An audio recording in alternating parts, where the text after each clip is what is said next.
जी, अस्सलाम वालेकुम ख़वातीन और हज़रात, मेरा नाम शहाब करनी है। आई 95 टीवी वाशिंगटन स्टूडियो से आपकी खिदमत में हाज़िर हूँ। जैसा कि आप देख सकते हैं, मेरा जो प्रोमो है या फ्लायर है, वो कहता है how the great Khan is turning into a fascist, stop fascism. तो आज इस हवाले से, इस सब्जेक्ट से मुतल्लिक़ हमें एक हमारे साथ मेहमान जॉइन कर रहे हैं, एक गैर मुल्की डेस्टिनेशन से। I am so grateful. Javed Badar साहब हैं, पुराने पीटीआई के मीडिया सेल के फाउंडिंग लोगों में से हैं। तकरीबन 12 साल कह लीजिए कि पीटीआई के साथ उनका सफ़र है। तो हम इस सब्जेक्ट पे बात करेंगे और भी बहुत सी चीज़ें बकौल उनके कि वो हमें बताएँगे जो लोगों की इस वक़्त नहीं है रडार के ऊपर। तो मुझे जॉइन कर रहे हैं जनाब। अस्सलाम वालेकुम जावेद बदर साहब, थैंक यू वेरी जी मच। जी वालेकुम अस्सलाम। करनी साहब, आप ठीक हैं? पहले तो बस आपका अल्लाह बहुत का बहुत बहुत शुक्रिया कि मुझे आपने ये प्लेटफॉर्म दिया, मुझे याद रखा। मेरे जो हालात हैं, मेरी जो इस टाइम चीज़ें चल रही हैं, वो बयान करने के लिए आपने मुझे प्लेटफॉर्म दिया। बहुत बहुत शुक्रिया। Thank you very much. तो मैंने ये कहा कि अनडिस्क्लोज डेस्टिनेशन, तो आप आपके ऊपर है, बताना चाहेंगे कि आप कहाँ हैं, जी किन जी, हालात में? मैं बिल्कुल जी, मैं इस पे थोड़ा सा बताता हूँ कि मैंने 31 अगस्त को मुल्क छोड़ दिया था अपनी फैमिली के साथ। मैंने लाहौर से फ्लाई किया था बाकू, अज़रबैजान के लिए, और यहाँ पर मैंने पॉलिटिकल असाइलम अप्लाई किया हुआ है। अब पॉलिटिकल असाइलम लेने की वजह क्या थी, मैंने मुल्क क्यों छोड़ा? अब आप खुद देख, मेरे वालिद साहब की पैदाइश है वो भी लाहौर की है, मेरी पैदाइश लाहौर की है, मेरे बच्चों की पैदाइश लाहौर की है। करनी साहब, एक मोहल्ला भी छोड़े ना आप, जहाँ पे आपकी पैदाइश हो, दूर शहर तो बड़ी दूर की बात, तो वो वहां जाते भी अजियत आपको महसूस होती है, किसी दूसरे मोहल्ले में भी जाते हुए। तो मैंने बच्चों के साथ मुल्क छोड़ा है, अपना घर बार, जाती घर बार छोड़ा है, अपना काम वगैरह छोड़ा है। तो उसकी जो रीज़न है वो मैं आपको बताना चाहूँगा, ताकि नाज़रीन का आपको पता चले, लोगों को पता चले कि इस उम्र में अपने छोटे बच्चों के साथ, बीवी के साथ मैंने घर क्यों छोड़ा। मैं 2010-11 से पीटीआई के साथ था और बहुत मेहनत की पीटीआई के लिए, उम्दा रिकॉर्ड है। सब पीटीआई के जितने लोग हैं, एंकर्स हैं, पाकिस्तान के बड़े नामवर, सब जानते हैं कि कितनी जावेद बदर ने मेहनत की और मीडिया सेल बनाया, अपनी जवानी दी पीटीआई को, इमरान खान को, सिर्फ और सिर्फ किसके लिए? पाकिस्तान की बेहतरी के लिए, क्योंकि हमारी परवरिश थी कि तब्दीली मुल्क के लिए करना है, हमारे पास चॉइस कोई नहीं इमरान खान के अलावा। हमारे जहनों में ये भर दिया गया था। हमने दिन रात मेहनत की और मेहनत का ये हमें नतीजा मिला कि जब वक़्त आया, जब चीज़ें बेहतर होना शुरू होगी, पार्टी बड़ी होना शुरू होगी, तो जो काम करने वाले लोग थे, असल लोगों को पीछे हटाना शुरू कर दिया और उन लोगों को लाना शुरू कर दिया जो दूसरी पार्टी के लोग थे।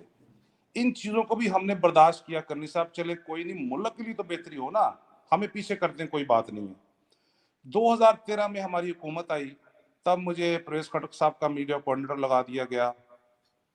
मुझे गवर्नमेंट का मीडिया कोऑर्डिनेटर लाहौर से इमरान खान साहब ने भेजा कि आप वहाँ पे देखें जाके चीज़ें।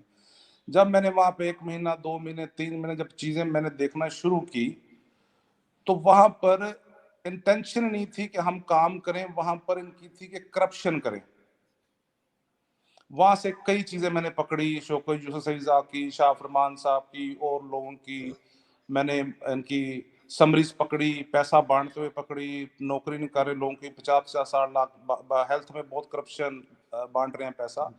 तो वो चीज़ें मैंने सारी इमरान खान साहब को बताना शुरू की कि देखिए, आप जिस मकसद के लिए हम आए हैं, मुल्क के लिए आए हैं, जिन अवाम के लिए आए हैं, हमें उस तरफ तवज्जो देनी चाहिए। ये लोग तो करप्शन कर रहे हैं ये लोग।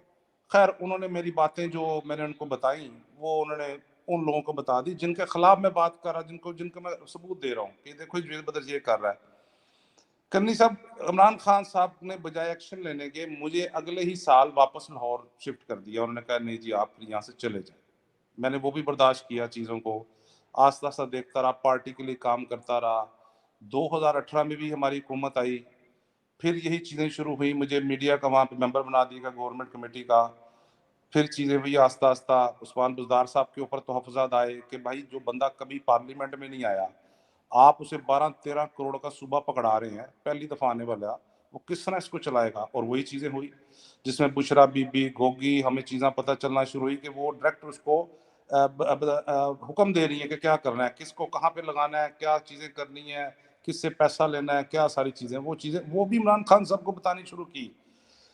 और लेकिन कोई उसका भी बिल्कुल इमरान खान साहब ने कोई रिस्पॉन्स नहीं दिया। मुझे फिर आखिरकार वहाँ से भी रिज़ाइन करना पड़ा।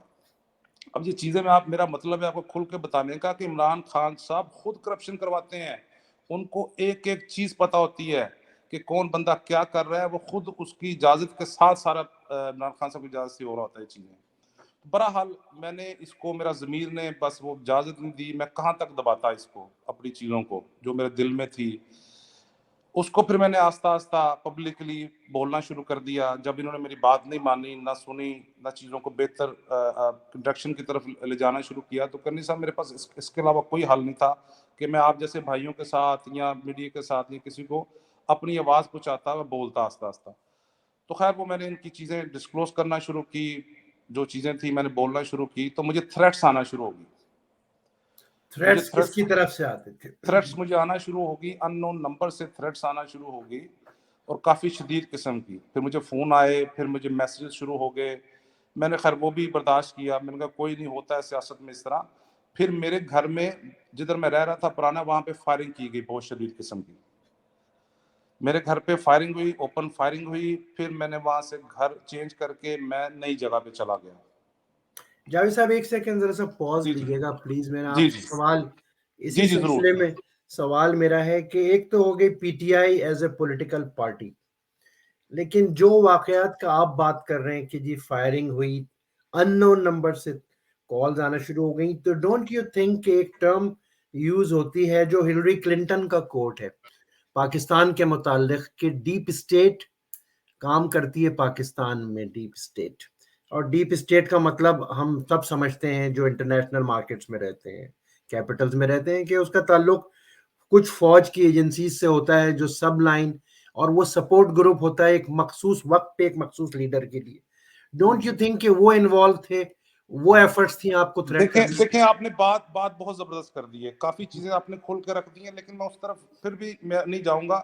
मैं इसमें मैं थोड़ा-सा आपकी बात को बढ़ा देता हूँ, इसमें तरमीम कर देता हूँ कि पीटीआई के अंदर भी मिलिटेंट विंग है। की? अच्छा। ये मैं बहुत बड़ी आपको बात बताने जा रहा हूँ। पीटीआई के अंदर भी मिलिटेंट विंग है। मैंने तो बल्कि लिखा भी था कि एमक्यूएम तो इनके सामने कोई जमात ही नहीं है। अच्छा। इमरान खान के दौर में सबसे ज्यादा सहाफियों पर तशद्दुद हुआ, सहाफियों को गोलियां मारी गई, सहाफियों को उठाया गया। हाँ, तो अली अमीन गंडापुर की शक्ल में हमारे सामने एक लिविंग एग्जाम्पल है। ये देख लें, ये बस ये देख लें। तो इन्होंने मिलिटेंट विंग बनाया हुआ है। तो 100% ये वही लोग थे जो बाकी। मैंने फिर एफआईए को भी की शिकायत, उन्होंने कहा जी हम नंबर ट्रेस नहीं कर सकते। परवेज लाई की हुकूमत आ गई, मेरे पे ज्यादा दबाव हो गया सारी चीजों को। मुझे ज्यादा डर तब लगा करनी साहब कि जब मेरे 14 साल के बेटे को स्कूल जाते हुए रोका गया अच्छा। और उसको ये लाहौर थ्रेट्स में, दी गई। लाहौर में लाहौर हुआ? में, जी बिल्कुल लाहौर में। फिर मैंने फैसला किया कि अब यहाँ रहना मुश्किल है मेरे लिए, क्योंकि इमरान खान साहब के पास बर्दाश्त ही नहीं, बिल्कुल बर्दाश्त नहीं है उनके पास। जो आदमी स्टेज पे खड़ा होके पुलिस को गालियां निकालता है, आपकी अदलिया को धमकियां देता है, अब देखे ना सारा, तो उसके लिए तो मैं तो पार्टी का बंदा, मैं तो कुछ आदमी नहीं उसके लिए।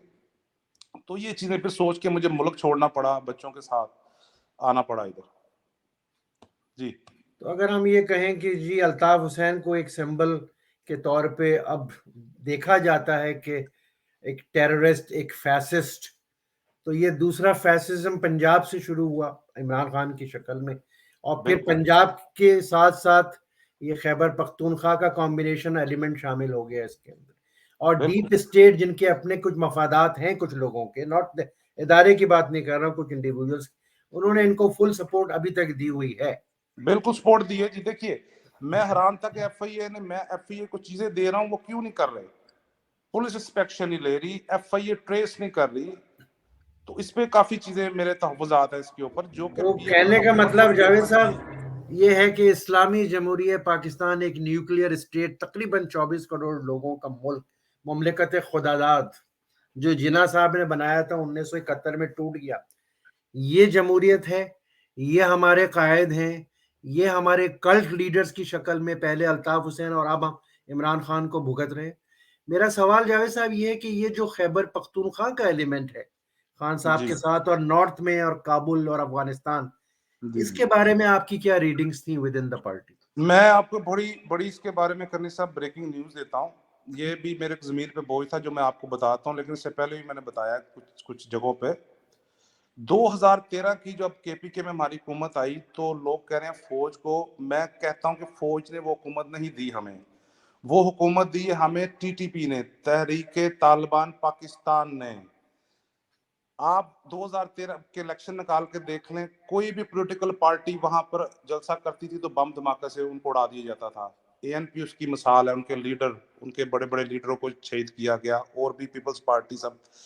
ये तय हुआ था इमरान खान साहब और टीटीपी के दरमियान, आपस में मुआहदा हुआ था कि आप, तब आपको पता है कि बहुत टेररिज्म हो रहा था पाकिस्तान में बहुत ज्यादा, कि आप पॉलिटिकल अपना जो एक्टिविटीज है आप खुल के करें, आपको हम तंग नहीं करेंगे, दूसरी कोई पार्टी होगी जो भी, उसको हम जो है वो नहीं छोड़ेंगे। ये ऑन द रिकॉर्ड तालिबानों ने पहले कहा था टीटीपीज ने कि जो भी पॉलिटिकल एक्टिविटी करेगी हम उनको मारेंगे, यहाँ पे कोई नहीं हो सकता। अब ये बात मुझे कैसे पता चली? ये बात मुझे इस तरह पता चली कि मैं वहां मीडिया हेड था, सारी चीजें मैं, मुझे कहाँ इमरान पर थे खान साहब ने, मीडिया हेड आप, कहाँ पर? मैं पीटीए का, पाकिस्तान नहीं, तहरीक किस इंसाफ का, किस सूबे में थे? मैं पूरे पाकिस्तान का था मीडिया सेल का अच्छा, कोऑर्डिनेटर, जो सारा इंटरव्यू सारा मैं ही। ठीक ये जितने वजीर आप देख रहे हैं, ये जितने सारे सारे देख रहे हैं, ये मैं लेके आया हूँ टीवी पे सबको, ठीक ठीक। जितने भी हाँ जितने भी हुकूमती लोग हैं। खैर, मुझे इमरान खान साहब ने कहा कि बदर तुमने सबको बोल देना है, अपने मीडिया के बंदों को, जितने हमारे नुमाइंदे जाते हैं टीवी पे जो भी है, किसी ने भी तालिबान टीटीपी के खिलाफ बयान नहीं देना, वो हमारी मदद करेंगे इलेक्शन में। ये अल्फाज मैं आपको इमरान खान साहब की कोट कर रहा हूँ लफ्ज ब लफ्ज, कि किसी को भी, सबको बोल देना कि किसी ने टीटीपी के खिलाफ कोई बात नहीं करनी, तालिबान के खिलाफ, वो हमें सपोर्ट करेंगे 2013 के इलेक्शंस में, और एक वही हुआ। सेकंड, एक सेकंड, जरा सा मैं आपको इंटरप्ट कर रहा हूँ, नो जी जी डिसरिस्पेक्ट।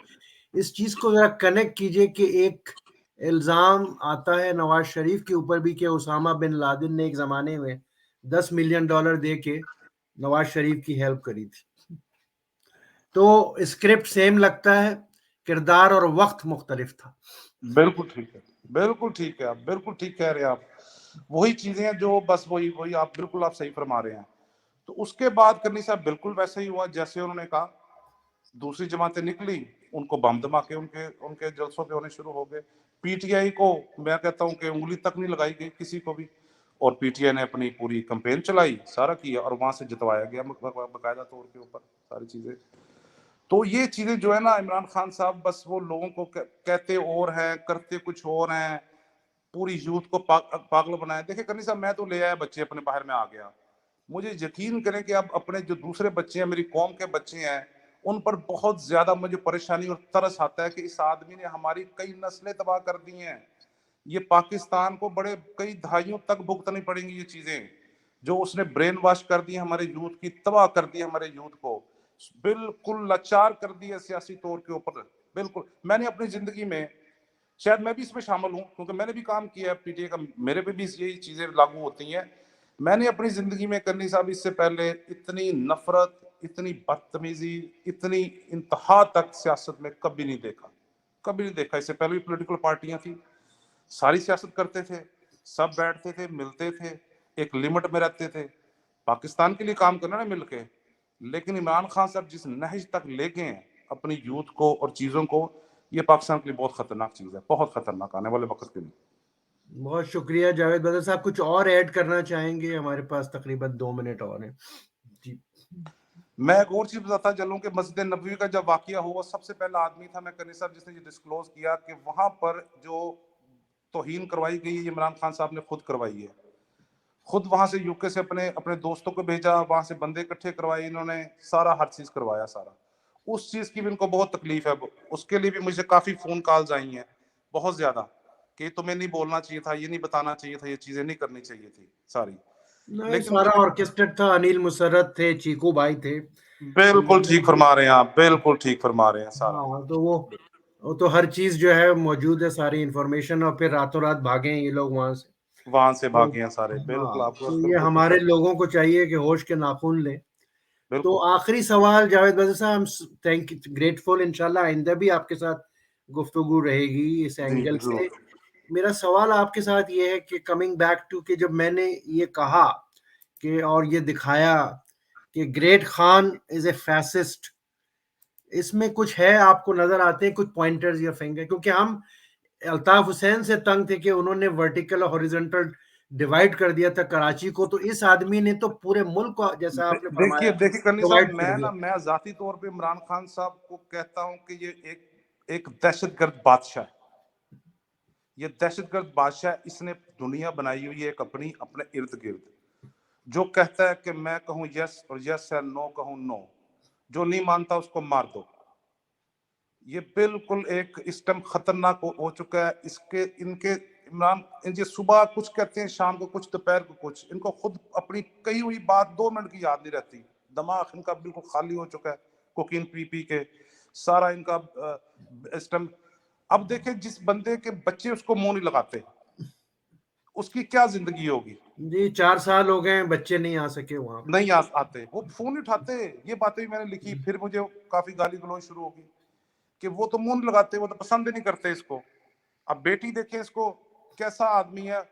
अब चला है पूरी यूथ को, पूरी हमारी कौम के बच्चों को, जो अपनी बच्ची छोड़ के बैठा हुआ है।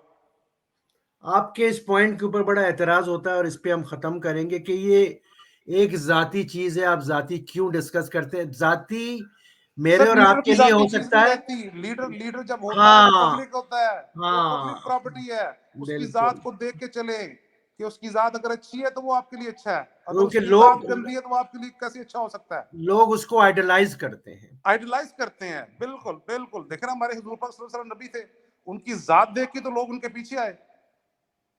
तो बस तो मेरे ख़्याल में हम इस चीज़ के ऊपर जावेद बदर साहब आपका शुक्रिया अदा करेंगे बहुत और ऐसे मेहरबानी, बहुत आपका मेरा वादा शुक्रिया। है कि इंशाल्लाह आइंदा भी आपके साथ कम्युनिकेशन जारी रहेगी। बहुत शुक्रिया, थैंक अपना यू सर। ख़्याल रखिएगा सर। Thank you very